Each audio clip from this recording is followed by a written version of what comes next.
everyone, it's Tammy with Shabby Fabrics. I have such a fun project for you today. This is quick and easy. These are holiday gift bags. How cute is this? You know, when around the holidays, you're starting to look for things to wrap gifts in. I'm always searching for something cute. Why not make a holiday gift bag like this? You can make this out of Christmas fabric. You could make this out of whatever favorite fabric you have in your stash. You just need your fabric. You need a little bit of interfacing. That's where it gets its stability and it stands up a little bit.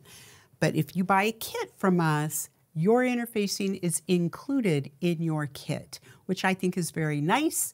It's handy. You don't have to worry about going to find interfacing. So let's jump right into the project. So I have a piece of my gingerbread fabric. I love this. This collection is called Sugar Coated, and it is adorable. I love cookies, so it's perfect for me, right?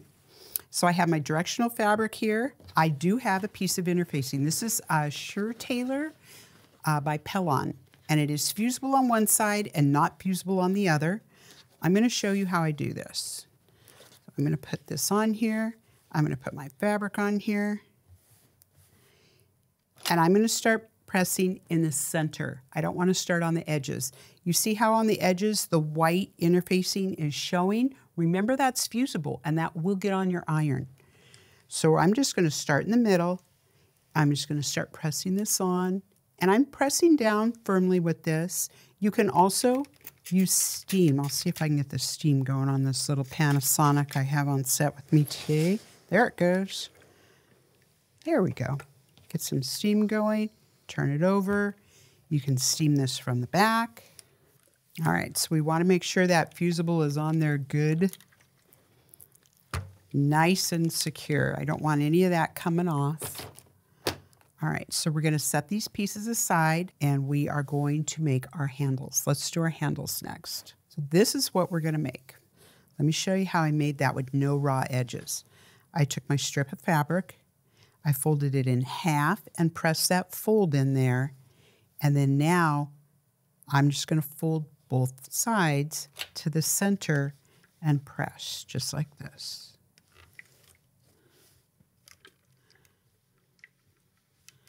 There we go. Like that. Now I'm going to take this and fold it directly in half. Now we're going to press it one more time. And this time I might use a little bit of steam on there because I want that to stay creased.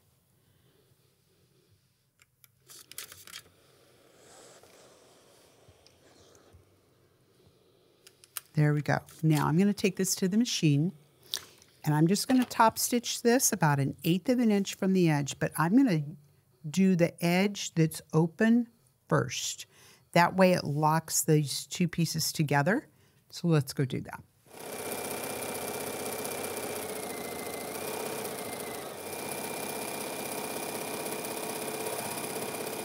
Okay. All right, so now I have two handles and I'm just going to set these aside. Let's construct our bag now. All right, so we have our pieces that we have trimmed down. All right, so it's 12.5 inches tall, 10.5 inches wide. I have the sides, which we're going to put on here. All right, so let's go ahead and get those pinned on. So now I'm going through a lot of thickness here. I've got 2 pieces of interfacing plus 2 pieces of fabric. So I'm going to use a Clover fine quilting pen for this. They're a little longer, they're very sharp, but they're a heavier pin than those extra fine patchwork pins.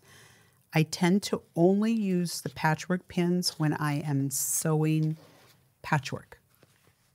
I don't normally use them when I'm doing a project like this because if you do, you're going to start bending those pins. So if you put a pin in and it bends right away, you know you need to find a heavier pin right there. Just stop and find a heavier pin. All right, so I'm going to go ahead and go to the machine. I'm going to sew 1/4 inch on either side. We'll get this pressed and we'll get our other side.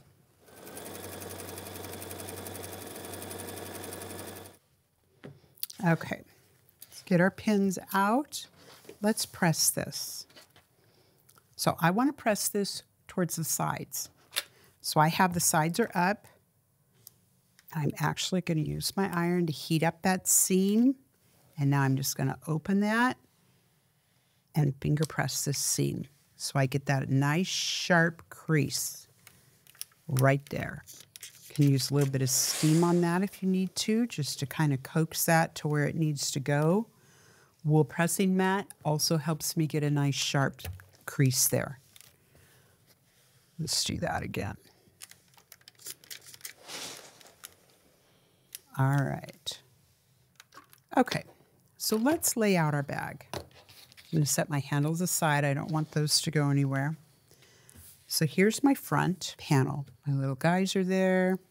I have done a back panel. And you can see on this bag how the back panel has got the sugar cookies recipes on it.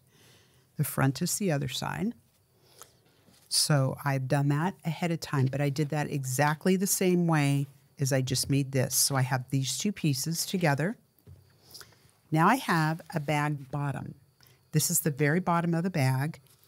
Where are we putting that? Well, I'm going to look at my directional fabric, and I'm going to make sure that I'm putting this on the bottom, that you're not turning this piece over. All right?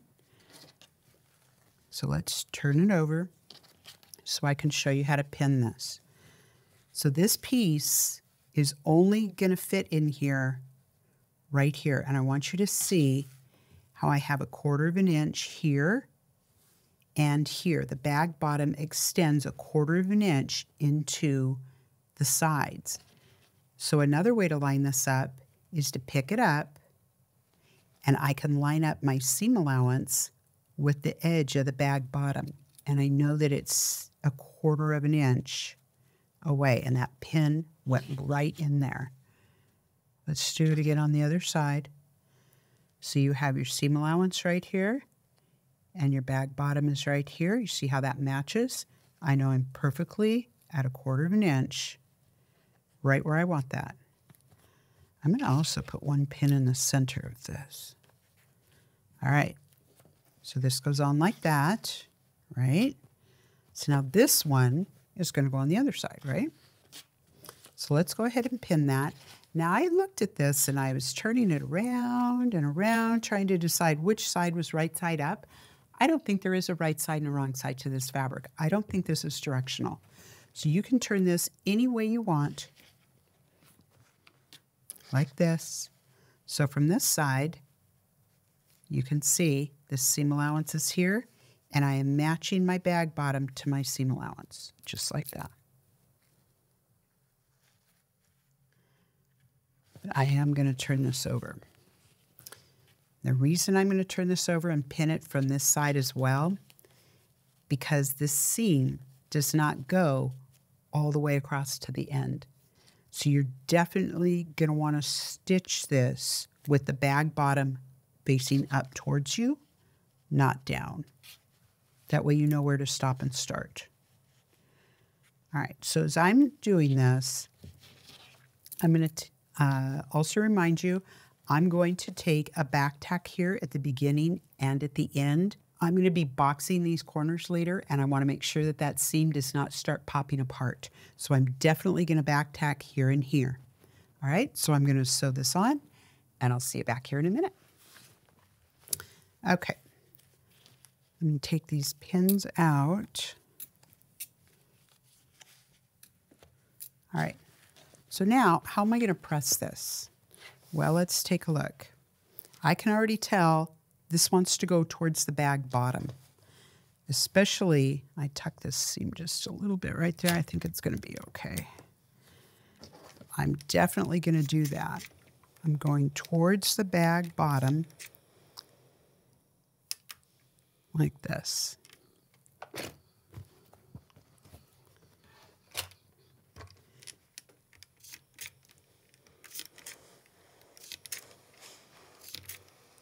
That's how a little steam will just coax out right over right where you want it.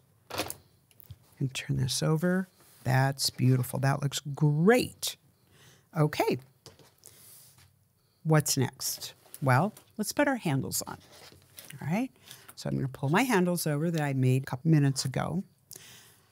I'm going to take a ruler, and I like the 6.5 by 12.5 for this friction pen. And I'm going to measure 4.5 inches from each side of this bag.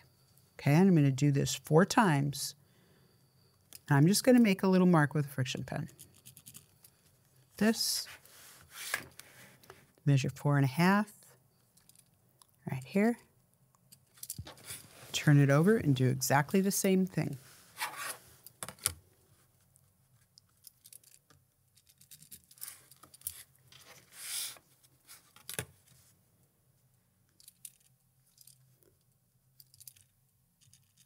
There we go.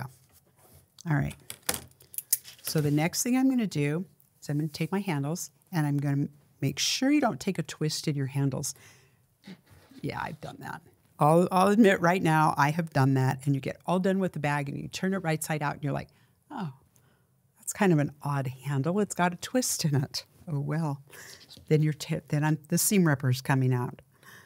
So I'm going to set this handle on the right-hand side of my mark on this side. And I'm going to pin this in place just like this.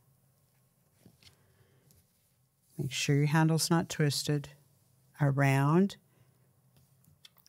Now my handle's on the left-hand side of the mark. So I'm on the inside of my friction pen marks. My friction pen marks are on the outside of the handle. I'm on the inside of that. And I'm going to pin this on there.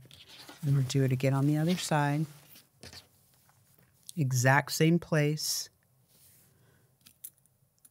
Inside of the friction mark. These pins just go right through there. They don't bend at all. They're so nice. To the other side. Just like that. All right. Now I want to tack those in place. I don't want to just leave pins in there because I'm going to put a lining on this and then turn it right side out. I already know what happens when I leave pins in there. They tend to get stuck in my hand. So I'm going to go ahead and tack that down so I can take my pins out. So let's go do that.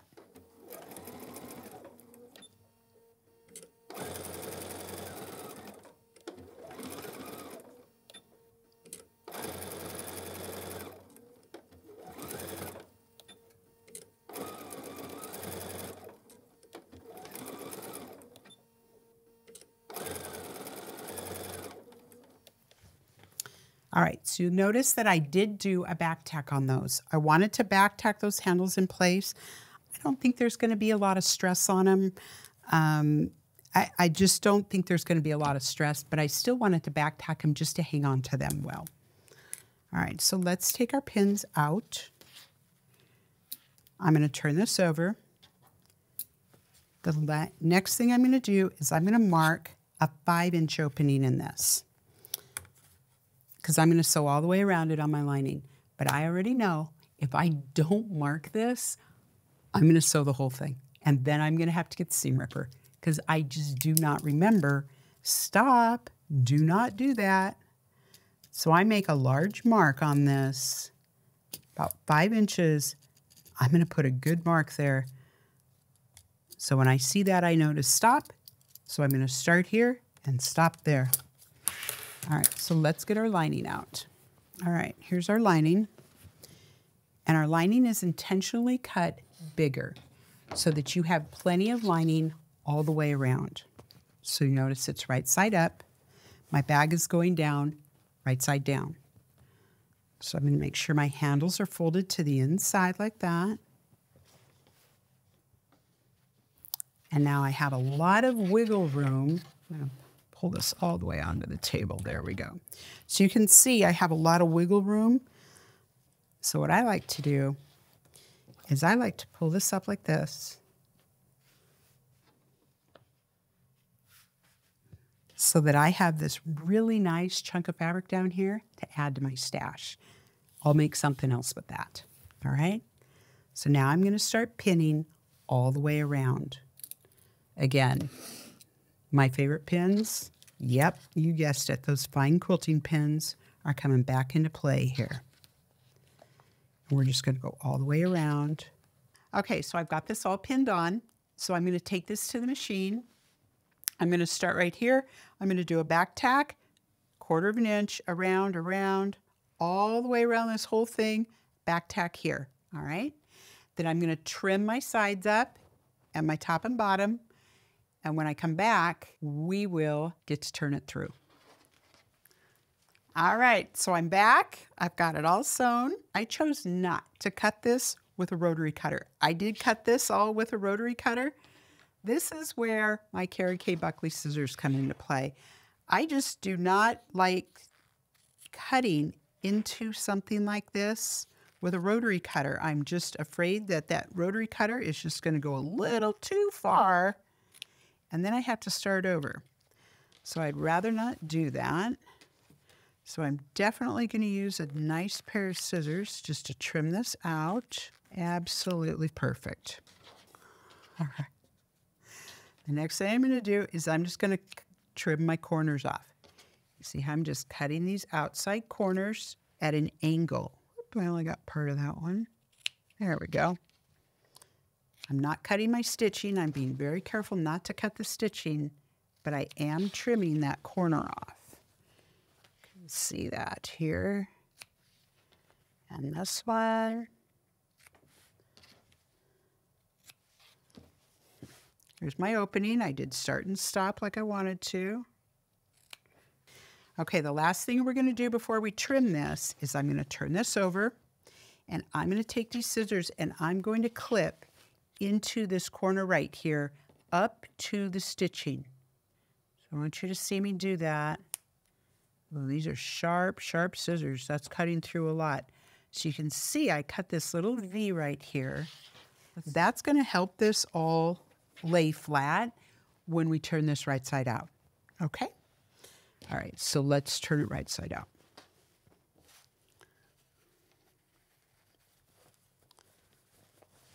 So I'm going to reach through. I'm going to go all the way to the end of the bag and start pulling through.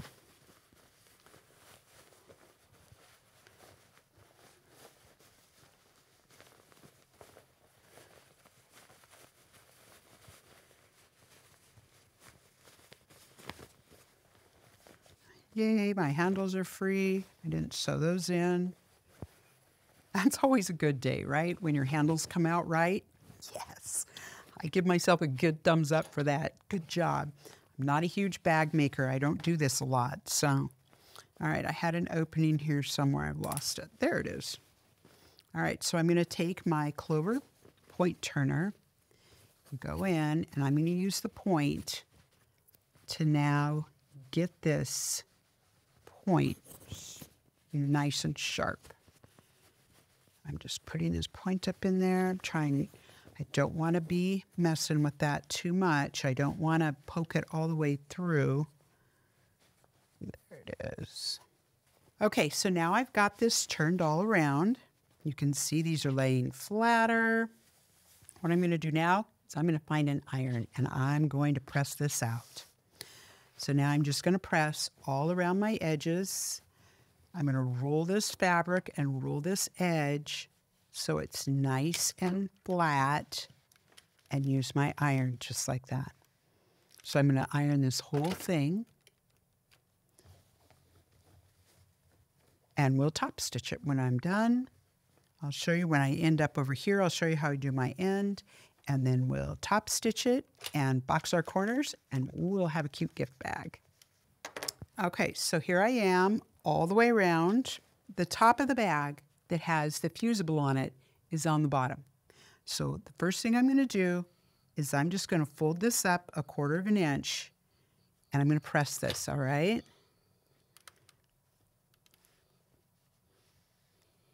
Just like that. I'll hold that iron there a minute just to make sure that I want that crease in there really, really well. There we go. Now, when I do this side, I'm just going to roll this seam a little bit until it matches exactly on this other seam. You see that? That is perfect. That looks really, really good. Let's press that. Steam that again. All right, so I'm going to put a couple of pins in this. because I need to top stitch this closed. Oops, I've got a thread here I don't like. There we go. Okay, so I'm going to put a pin or two in this to hold these edges together, just like that. Okay, so I have red thread on that. I think I'm just going to top stitch this really quick with red thread. Now you could also hand stitch this closed. If you wanted to hand stitch that closed, you go right ahead. I'm just going to top stitch it quickly because that's going to end up in my seam allowance, right? I'm going to take my bag and I'm going to fold it like this, right? And I'm just going to sew these together, right sides together, right? So just to top stitch this really quick, just to close that opening, I'm just going to use the machine. I'm not going to worry about hand stitching that closed, all right? So I'm going to go do that real quick.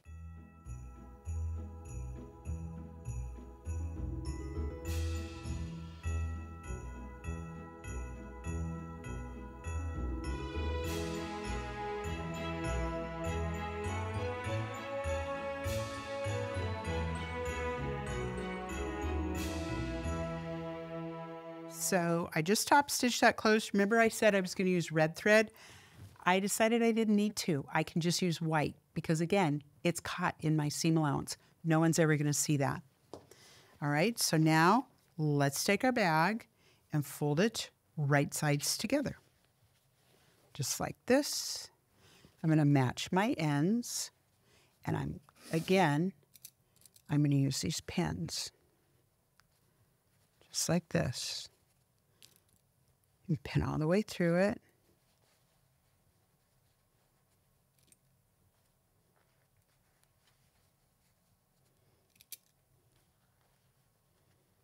I'm going to do the other side as well. Now, if you don't like using pins on something like this, you could also use the Wonder Clips. I love Wonder Clips. But you could also clip this closed, just like this. This is actually faster than using pins. How quick I can clip that. Just make sure that when you're using a Wonder Clip, that you're doing this with the flat side of the Wonder Clip on the bottom, because that will slide over the bed of your sewing machine easier. The top part is rounded, and that is not going to slide over the bed of your sewing machine, but this side will. Make sure the flat side's on the bottom. All right, let's go sew these seams. I'm going to sew a 1/4 inch seam, and I'm definitely going to back tack at the beginning and at the end. All right?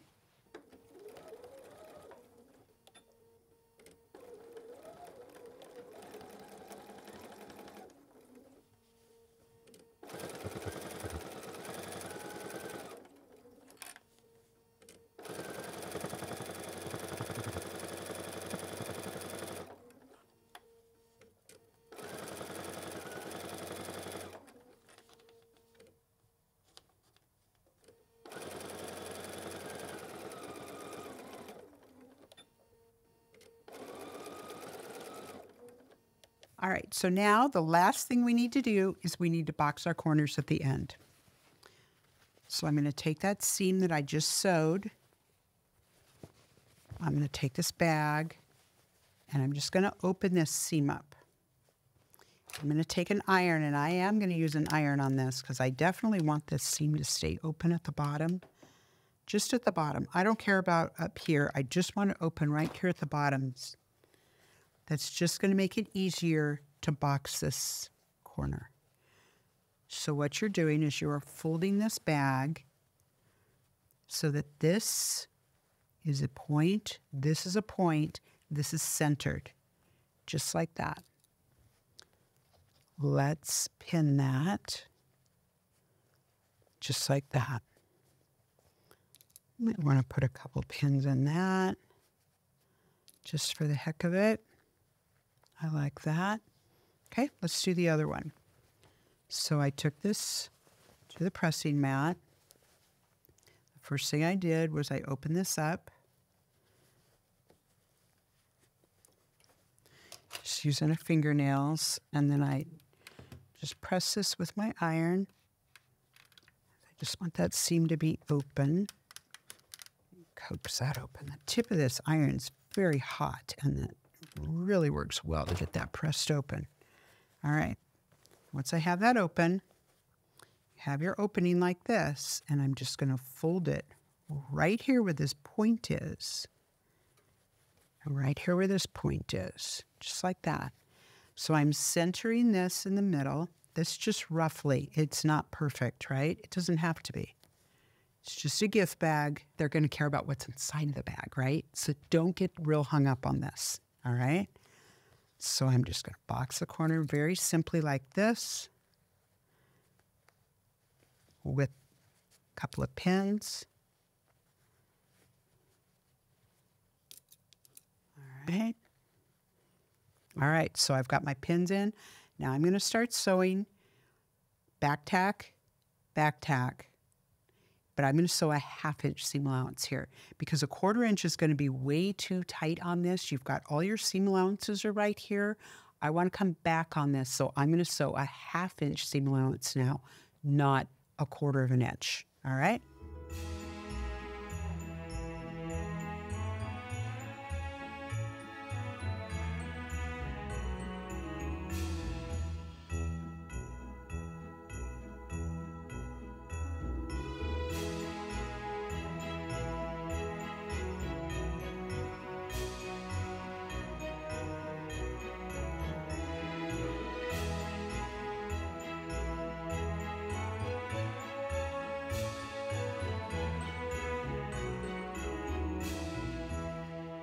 All right, so we have our seam allowances sewn in there. We definitely back tacked at the beginning and the end. And now all that's left is you just turn your bag right side out. Oh, this is so cute. I'm just going to poke my corners out just like that. How cute is that? And we have an adorable gift bag ready for a gift and to give to your favorite person. Thank you so much for joining me today. I hope you've enjoyed this tutorial. I hope you have a great time making tons of gift bags. You could make these any size, enlarge your pattern. You could make them smaller and make a smaller bag very easily. Well, make sure you pick up your kit. We only have a limited amount of kits available. You've got your interfacings already in there. Any notions you might need, like the clover point turner, scissors, or these really nice fine quilting pins by Clover. And I'll see you next time on a Shabby Fabrics tutorial.